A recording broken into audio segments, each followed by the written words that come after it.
What's up, nation? Welcome to another edition of the Wise Take MLB DFS podcast. I am your host, CK013. You can find me on Twitter at CK_013. And it is Monday night. We are covering Tuesday, which means we are getting down with Stevie Brown. You can find him on Twitter at Stevie Brown. DFS, Stevie, I almost blew my opportunity on the last show to say it smoothly, so I decided to incorporate it in my opening. What's happening, bro? Everything's good, man. Decent night of DFS, great night of betting. Yankees fucking suck. That's outside of both of those for me because I didn't really pay them DFS or bet them. But the triple play, I think they have 18 men left on base so far as a team. They suck, but. Everything's good, man. I can't complain tonight. What about you? How's your team going? Actually, surprisingly good. So, I played Garrett Cole on one team, and I played Trevor Richards on two. And the good thing is I went all in on Ivan Nova, who was in my core today. So, got the complete game from him, which was great. Unfortunately, Trevor Williams, I played Trevor, and I was like, this is probably a mistake. Because I played Trevor, but I also wrote up the White Sox as a super contrarian stack, and I said that they would provide some leverage. Trevor Richards was not nearly as high owned as I thought he was going to be.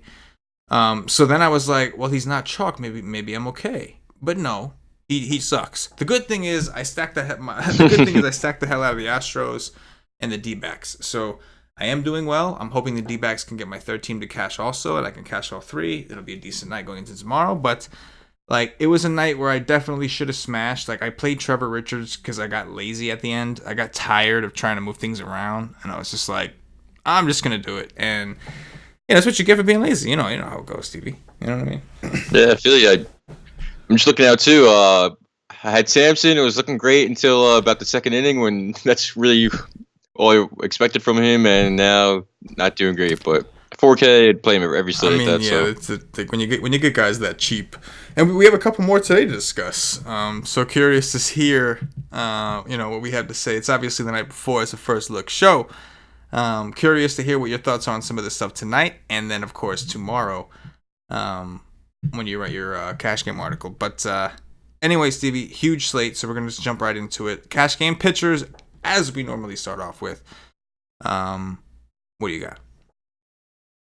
First things first. The top tier today is absolutely loaded. We got Sale, Boyd, Caleb Smith, Strasburg, Bauer, Chris Paddock, Herman, Nola. We got Bumgarner. We got obviously a ton of studs on the slate, and a lot of ugly SB2s, like you said. So I don't know what the fuck's gonna go on with that tomorrow, but I like a lot of these SB1s. I think the obvious cash game pitcher tomorrow, it's gonna be Sale. He's been back on fire, where he was kind of inconsistent during the start of the season, but leads the slate in K percentage, lowest walk rate out of those studs there, well, just above Boyd, lowest Sierra, highest swinging strike rate. So, it's beautiful park for him, and you wanted to take lefties against Tampa Bay.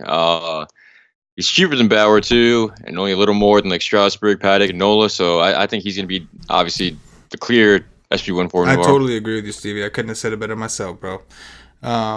It's just he has an awesome park. It's the Rays. They've struggled against lefties. They haven't been striking out as much, admittedly. But it's Chris Sale. He's got well above average strikeout stuff. And like you said, surprisingly, Bauer is actually more expensive, which is wild. But a lot of different guys to choose from. The tournament conversation is going to be a little more broad, I think, for sure. SP2s in cash. What do you think? Definitely.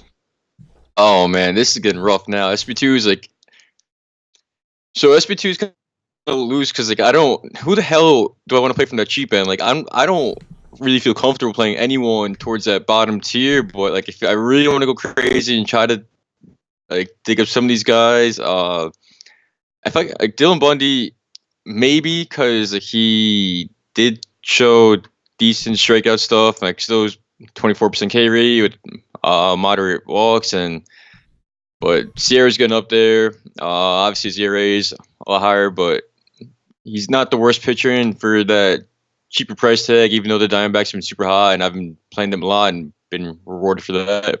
But like we were saying, this SB2 tier is absolutely ugly, so I'm going to need to take some shots on somebody, especially in tournaments, if I want to take some sour relief. So Bundy, when he has that kind of K upside, as a cash game SP2, I might have to settle on him if I don't like double pay up, but he's the only other cheaper SB2 I'm really looking at. I hear you, man. I think like that's like, and I think like this is gonna sound crazy. On the one hand, I'm gonna say like I don't want Bundy against the D-backs. They're just too. On the other hand, the guy that like I'm looking at, you have every right to just laugh in my face. But maybe Dylan Covey at 4-6 like, against because yeah, I mean, like, but like it's the same kind of. I mean, the situation. Covey has like no strikeout upside. He has only been pitching like 1 to 2 innings a night, so that makes absolutely barely any sense either. It's just because of the opponent, and it's a terrible park. So that's why it's going to be so interesting tomorrow. It's like if it's not these guys that we're looking at, and these are guys that are already you're uncomfortable to play, then who is it?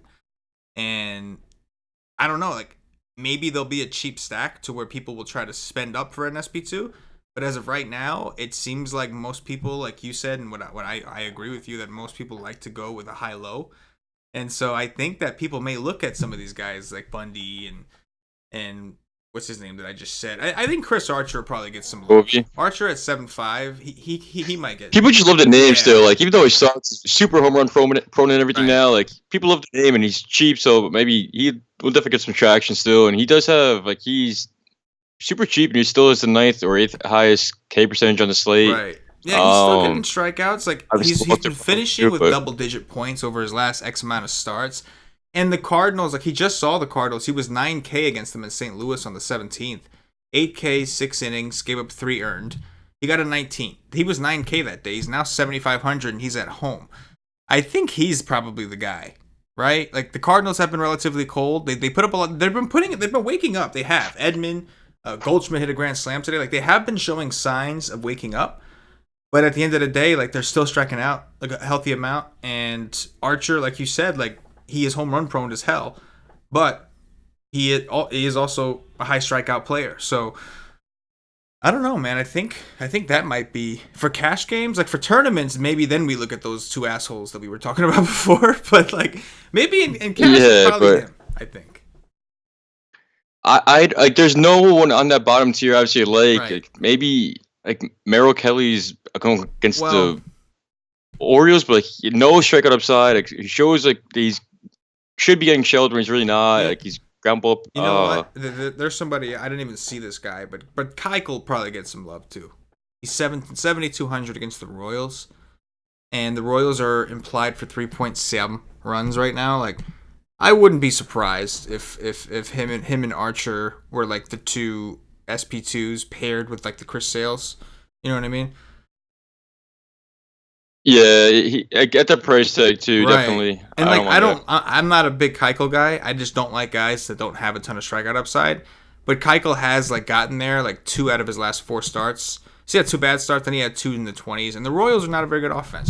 They're just not. So maybe I personally he's pitching deeper into games, which is nice too. Though, like he's still getting like towards 100, even though he's shown absolutely no strikeout upside. Like he's still getting like going through 100 pitches, like not getting shelled. I mean he didn't. I guess the Marlins, Padres, Milwaukee, like whatever, but he's fine. I guess like at the price tag, like I said, I don't mind playing him, but like a Sierra like 1.5 over his ERA, so maybe it's a little bit. I don't like him, to be honest. Like as of right now, I don't know. I don't have a great feeling. I would rather play Archer, even though Archer's more home run prone and etc. Like I would rather take a guy that I know is at least going to get me some strikeouts than take a guy that may not ever. So it's like, but I think as far as like ownership goes, I think a lot of people will go with Keuchel, and I wouldn't argue anybody off. But in both formats, me personally, I think I'd prefer Archer in that situation. Let's talk about tournaments, Stevie. So we do have Steven Strasburg slated to pitch instead of Fetty, who was supposed to start today. I know you live in the Northeast, Steve. You live in New York. I live in Jersey. We got hit with some monster-ass storms. So, like, at first, when the Nationals game got canceled, I was kind of like, you bunch of, cats, you know.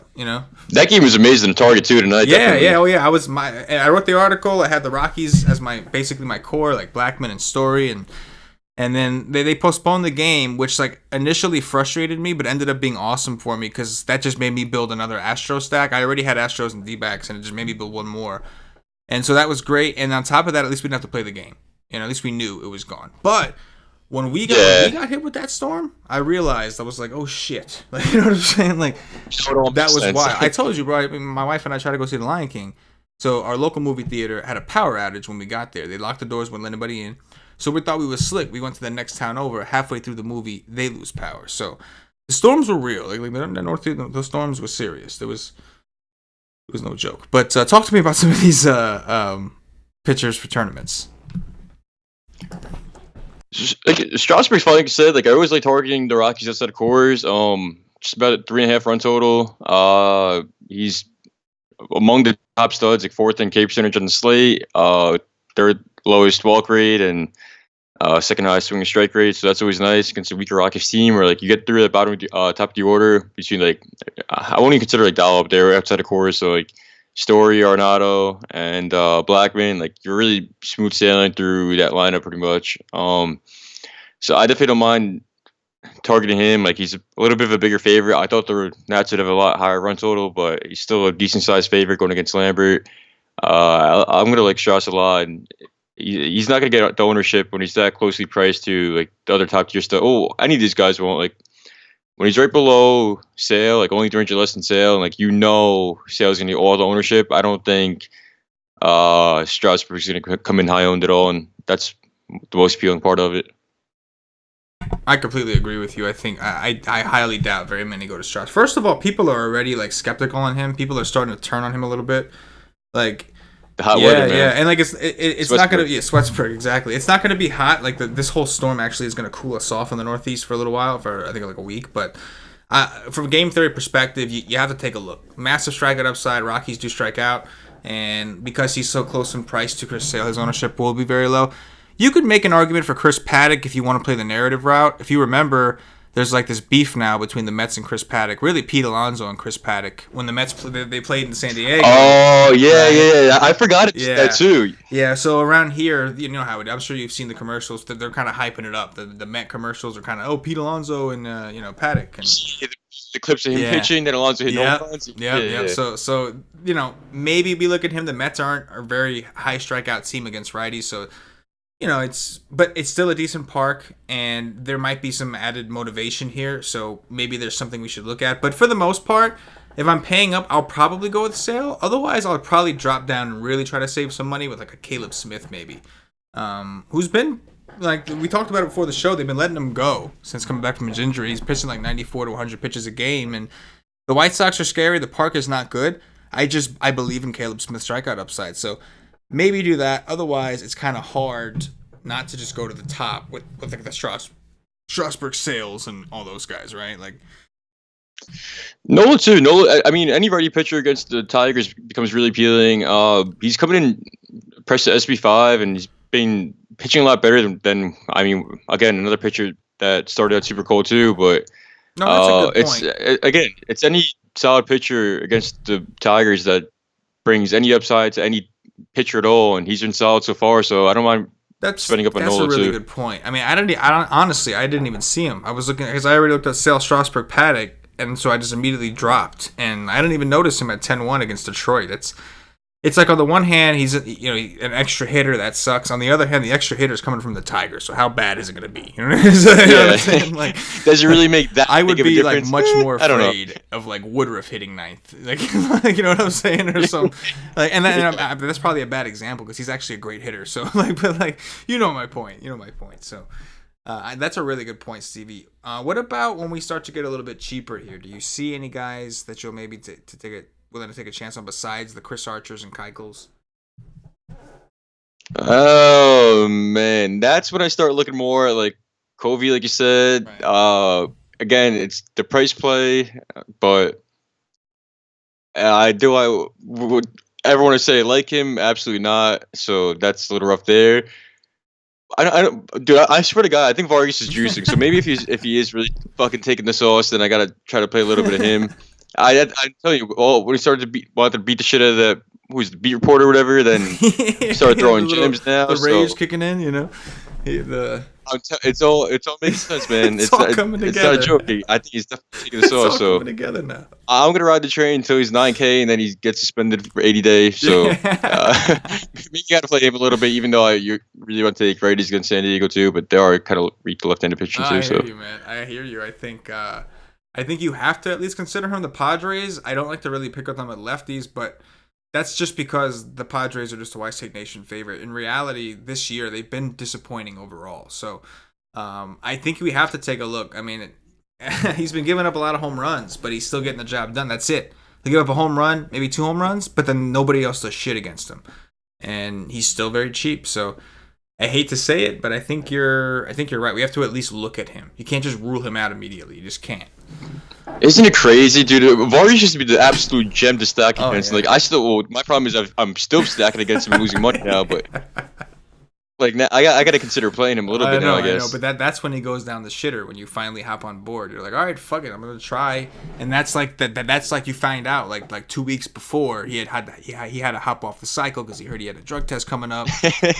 Yeah, exactly.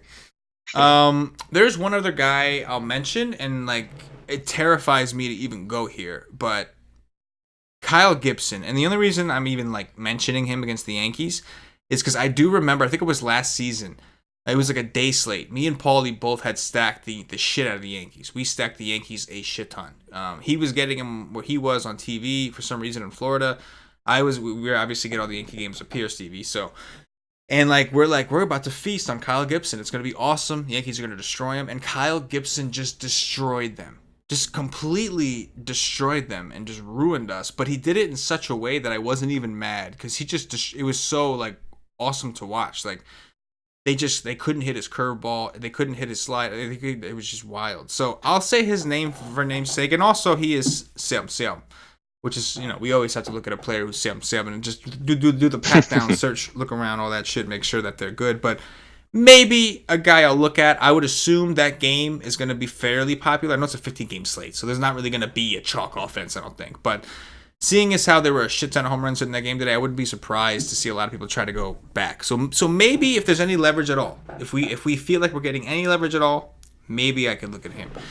But I think we have a lot of guys that I would rather pitch on the first look, though, Yeah, I like him too. Like his surface stats seem decent so far. Like 368 xFIP so far in the season. Like almost 24% K rate, and only have like a 4 Sierra or so. Like he's decent, but like Yankees are the kind of pitcher I want to take. Like where it's like, again, like if I'm taking shots on the Yankees, like it has to be a high strikeout pitcher just because like they are so strikeout prone. Like I don't want balls in play. Like I want to take the guys a little more strikeout upside. But like again, like his still pitching with 24% K rate, and like there's a ton of K upside in that lineup too. So I don't mind the call at all a lot. Like I actually kind of like him. It's worth a look, right? Let's talk about some bets. Things can get a little interesting here. Talk to me about some of the offenses that stand out. There's a ton of them amongst 15 games, but what are some of the ones that stand out to you the most? So I'm surprised the Nats don't have a lot higher run total, like I said earlier, against Lambert. But he's always a pitcher I love to target too. He's a contact pitcher, so I definitely will be riding that train. I think they're fairly priced too. Like Adam Eaton always makes stacks a lot easier, and too like Fat Adams at 4-1 always makes it nice. So Fat Adams, I won't mind playing them at all. But otherwise too, like you go back down to the Astros against Fires, who's super home run prone, so you can home run chase with them. Like obviously, like Jordan Alvarez against any ready pitcher who's home run prone is a guaranteed lock for a home run. Yuli Gurriel's been on fire, but it's kind of tough to stack them up now when they're super expensive. Like you used to be able to get Yuli Gurriel, who's like MPE and DK for like cheaper. Like he was like at one point he was always sitting around like 3.4, 3.6, then 3.8, then 4K, which is still fine to pay for him. Like the MPE was always super convenient too. But like now they're all priced up. Like Altuve always got for cheap when he was cold, but he's back up at 4.6. Like you stack any of these guys up unless you're going like Gurriel, Reddick, Trinos, and like trying to wrap around somehow. Like it's gonna be tough to stack them up, especially if we're gonna really be paying up a pitcher. But I won't mind chasing some home run aside from those guys. Yeah, dude. I mean, the Astros were big for me today, and it was very similar kind of thing because their prices are so high. And even today, we had like a lot of pitching up top. People just can't really afford them all. So while like Altuve was popular, the rest of the players weren't because they were just too expensive to play together. And like, so to me, I think if we have some value, some really strong value, and it'll allow us to stack them up while still getting good pitching, then I think I'm in.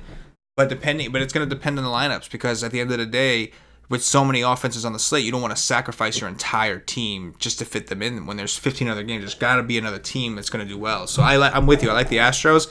If we get the right value opened up, or if we come on to some cheaper pitching, then I think we go for the stack. Otherwise, we may have to look around because, like you said, the prices are just through the roof right now. I got screwed today because they all got pinch hit for in the 6th inning. I was so pissed. It's like, you know what I mean? Yeah, everyone they were killing it too. It's just also awful. It's just terrible. That's the worst too. And then especially when you have like slates that you get killed when like I remember like I got murdered when I was like, having an amazing night and it was going back like a week ago. Like I think it was it the Astros? I think it was Astros Pirates and like one team was blowing out the other one and then like Pirates kept all their starters in and then like Tyler Wade came to pitch out to him and then you see like fucking 6 home runs in like the top of the 9th inning from the Pirates and like that killed the slate for me. So and you come back and then you see like the Astros start blowing us out. Like you hope maybe they get a position player pitching to them too, and it's great. Now all my guys are gone. It's like and like the opposite happens. Your guy gets pulled, and you're just like, what the hell? Like, you know, it's just the worst. I think the Indians could also be interesting. Their prices have dropped a little bit. Some of these guys, Lindor's 4.9, J-Ram only 45. They're against Aaron Sanchez, who's been one of the worst pitchers in baseball. And we know Toronto's bullpen's been awful. I think we could look there. The last team I'll talk about is the Brewers lefties are really appealing against Roark. Like, he's been decent to righties, but he's absolutely dog shit to lefties, of course. Yeah. Like 4.13 will be allowed, 237 ISO, and like can't strike at anyone, high walk rate. Cam will tell you that the Brewers are extremely streaky. And I have a feeling that the Brewers are about to go on one of those like offensive streaks. They're starting to wake up. They have been cold. But they're starting to wake up. They're starting to show signs of life. I have a feeling that they're like on the midst of one of those. And they typically score a lot of runs against them. Usually when these guys play, they score a lot of runs. They're rivals and all that good stuff. The other last offense I'll talk about is the Diamondbacks. We talked about Bundy at only 6K, but at some point Bundy's going to come out of that game and you're going to get that Baltimore bullpen. And the D-backs just continue to hit well right now. So whether it's Bundy you want to attack or just the bullpen you want to attack, I think there's always value in attacking Baltimore. Obviously, I would like them more if this was in Baltimore, but it's still a good offense against a terrible bullpen at the end of the day. So that's the last offense that I'll mention. The thing is, too, it's really convenient. Well, not even really convenient. Like, he's been pitched with big reverse splits, so like you kind of want those guys that are going to be the righties, and like Christian Walker. Cracks the lineup, everything too. Like you still want to take the righties against him. I kind of plays well with the bullpen too. Yeah, I completely agree. And like the lefties you do have, like if the stack goes off, they're gonna contribute. So it's like you just stick it right through Walker, Adam Jones, throw in Escobar, Marte, and then pick your fifth, whoever you want between Kelly, Ahmed, or Dyson, whichever one you want. Maybe they play LeCastro or something like that. You could do that instead if you want. But I think that'll do it for the actual slate breakdown. At this point, I'm going to remind everybody, if you haven't checked us out at wisestake.com, make sure you get over there. We are still running that free trial to the end of the month. We may extend it, but we don't know for sure. Depends on if people actually use it. So come over to wisestake.com. You'll get access to the Slack chat with that. You get 1 week for free, completely free. What you do is you sign up for the All Sports monthly. You do sign up. You have a week to cancel your subscription. If you cancel, you'll never be charged. If you do not cancel, you will be charged on the 7th day, and you will be a full-on member throughout. But for that week, you'll get access to the Slack. You'll get access to all the content for all the sports we do. You could really try us out. And again, you have a full week to decide if you want to rock with us, stay with us or not, see if we're helping you or not. So there's no reason not to try it. Come on through. Do what you do. Wise take. Hootie hoop. All right, Steve, we're going to do the cash game core real quick, then the top 3. So I think we said Chris Sale and Archer or Keuchel. I'll let you pick. No, man. Which way do I want to put myself? No, pick your poison, right? I'll go Keuchel. Chris Archer, I guess. Keuchel hasn't been striking on anybody. Okay, I'm good with that. I prefer Archer myself, so... All right. Who is the cash game stud? Like the stud bat. If you want to get up in here. Stud bat. Again, I'm gonna look like he's gonna be expensive. But like it's left against Rourke, who's always amazing. So like Yelich is super expensive. But like if you're gonna go cheaper, like Grandal catcher is gonna be nice. Moose, that's gonna be one of my favorite stacks, the Brewers. So I'll say expensive Yelich. Awesome. Sounds good to me. I'm totally down. I'm always down for Yelich. What about value, Stevie? I know we need the lineups to know for sure, but is there anybody that you kind of have in mind that looks underpriced that we can, for now at least, plug into that role? Let's see. Value. Struggling to find somebody right now. It's not pretty. Yeah. Oh well, I guess we could always, like, just for the sake of, like, we don't have anybody else for now, we could always say Chris Davis, right? 3,600 against. Fresh is fine. Jason Kipnis against Aaron Sanchez, 3-6. That's fine too. I'm good with Kipnis too. I'm good at that too. It's funny that you're at that level. Like, Chris Davis has been so bad that we're actually, like, debating between him or Kipnis. Like, you know what I'm saying? That's wild. Like, he's been bad. I'm waiting for the slate though. I'm not gonna miss the slate where fucking Crush breaks the slate, but the double dong cheap. I will play him and probably play him in at least one team until he does. Because I agree with you. He's gonna when he breaks out, he's not just gonna break out. He's gonna explode with the double dongs, Chris Davis style, and I don't want to miss that. So we'll go with him or Kipnis for now. But it's wild that it's even that. Like, normally it'd be no doubt Chris Davis 3,600, but he really has been bad. Like, power wise, he's getting singles and shit. But it's coming. It's coming.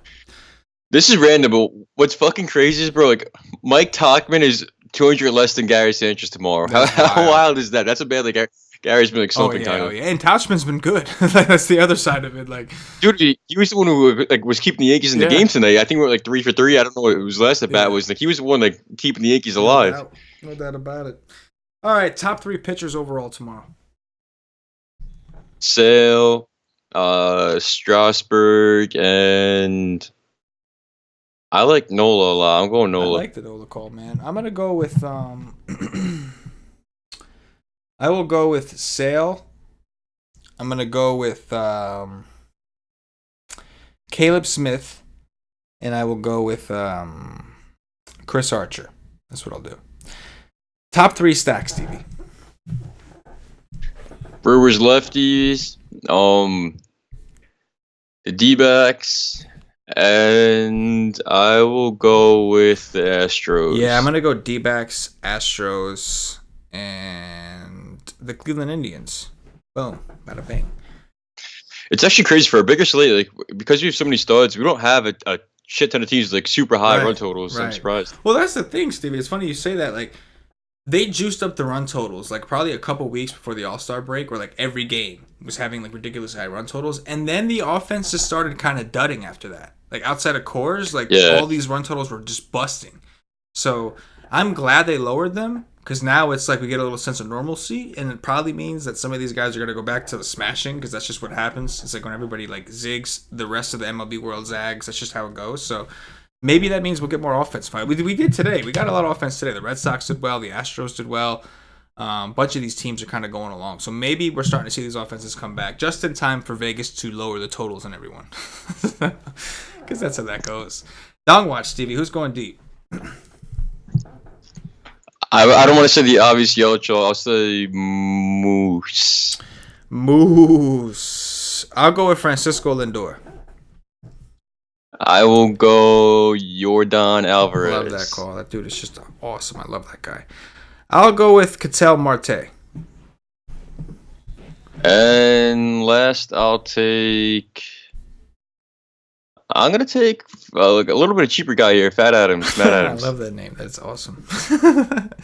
And I will go with Alex Bregman. He owes me a little bit after leaving the game in, like, the 4th inning. I don't think he's hurt. I think it was just, like, they were up by so much. But if he's hurt, that sucks. But if not, I'll go with Bregman. And that is going to do it for the Wise Take DFS podcast. If you're watching on YouTube, please click that thumbs up, that like button, subscribe to the channel. If you're watching on Facebook, give us a like and a share to support the Wise Take Nation. If you're watching on Twitch or Twitter, give us a follow. Give us a retweet, and if you're listening to us on Podbean or iTunes, give us some 5-star reviews. Stevie, always a pleasure doing these with you on Monday nights. My dude, too, man. Always fun. Anything in closing for the nation before we get up out of here? I think it's gonna be it. Loving it, man. That's right. We're getting down with Stevie Brown. For myself, the entire Wise Tech Nation. As always, good luck. Yes.